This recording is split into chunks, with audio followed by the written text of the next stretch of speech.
How do people do it so you've got less volume but then more financial output?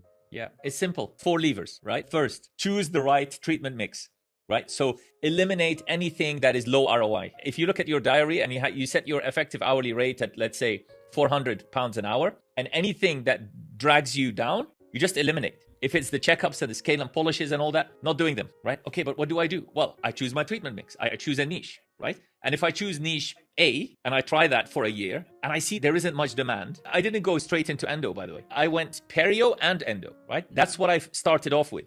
But I found that people, they would rather spend £1,500 to save one tooth than £1,000 saving all their teeth doing perio. It's weird, but that's just how patients often think, because endo solves an active inflammation. It's visible. I can show it on an x-ray. Whereas perio is like, well, you're just cleaning my teeth, right? So treatment mix is one of the most important parts. And secondly, it's fee setting, strategic fee setting. Strategic means you don't increase your fees across the board by 50%. That would be foolish, right? So you choose to increase your fees at a certain point in time with a certain percentage, and for certain fees, not for all fees, right? So for example, people who offer Invisalign or implants in London, because it's a competitive market, the first consultation often is free of charge. Now, if I were to say, well, I'm going to charge £200 for an implant consult, that puts a barrier for anyone who would want to consider an implant. But if I'm in Bournemouth, I can do it because competition is much less. So you have to look at demand and supply. That's the second bit. Then the third bit is fixing your case acceptance, right? Communication, right? Understanding how to communicate your treatment plan, when to talk about what, right? And what goes through the mind of the patient, right?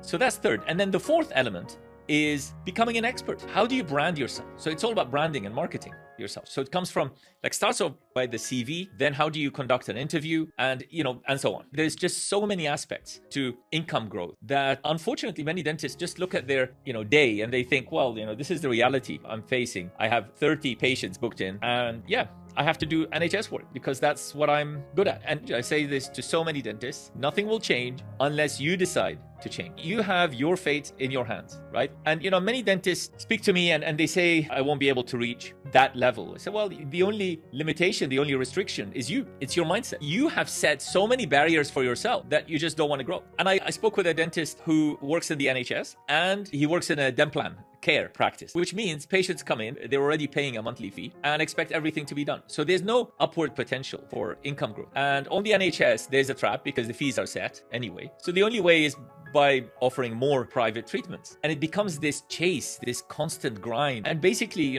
people don't know it, but they're living in the trenches, Come out and explore how beautiful dentistry can be and how fulfilling and how enjoyable it can be. And I think there's not much wrong that you can do now, but if I speak to you in 20 years, and you're still at the same level, then you'll probably be making like 8K a month. Then there will have been many opportunities in your life that you didn't pick up, right? You gotta embrace change, and you gotta have this mindset of like, okay, I'm gonna grow. I'm gonna get myself out of this environment. I go to surgeries. The moment I walk in, I've already decided, and I'm looking around and say, well, you want an endo guy, but your chair has a hole in it. I mean, how can I justify £1,400 for a root canal treatment? But I have to work so much harder to try and make up for the environment that is just bringing me down. No, I only work in places where the surgery is clean, it's modern, the nurse knows what they're doing, receptionist is not rude, and anyone else has proper chairside manners. I'm not gonna, put myself in an environment where, people are treated unfairly or in an unethical way. Absolutely not, right? And people often think that you have to keep